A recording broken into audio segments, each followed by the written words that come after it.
Society of Landscape Architects, ASLA, and I want to thank you all for gathering here today. We're going to have a dedication for the Jamestown maple that the Society has donated, or facilitated donation, I should say, to the Capitol Square today on this gracious day of opening.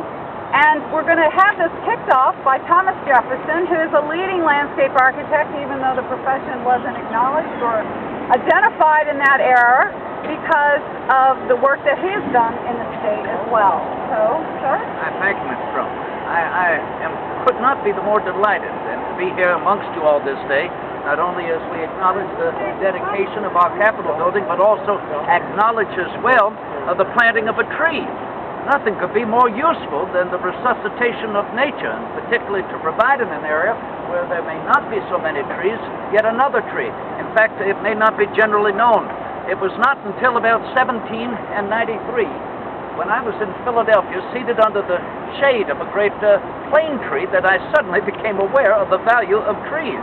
And so I wrote that, not only to Mr. Leeper, but to Mr. Madison and others, that we should never, ever forget the value of trees, not only providing for our comforts, but also for providing a resuscitation, if you will, of the airs. That was at a time that you might know Philadelphia was victim of the yellow fever. And so a simple tree provided us a great comfort. I think it is extraordinary that we acknowledge this day the planting of what is called a Jamestown maple. Not only in recognition of Jamestown, the very first seat of our representative government here in Virginia, and as well of our nation, but also that as the government was removed to Williamsburg, where I attended to school and where I was elected to my first public office, it was in Williamsburg that I became acquainted with the design of gardens, particularly the beauty of the design of the governor's gardens, and that falling gardens, if you will. The stratified gardens there became the prototype of my terracing off the southeast side of my little mountain.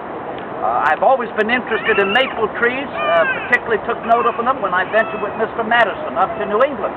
It was our desire that we might plant more maple trees in Virginia so that we could cultivate a sugar industry through them. So this is a most proper occasion, and as you know, Ms. Crump, I've always said the most useful purpose anyone can do their nation is to introduce a new plant.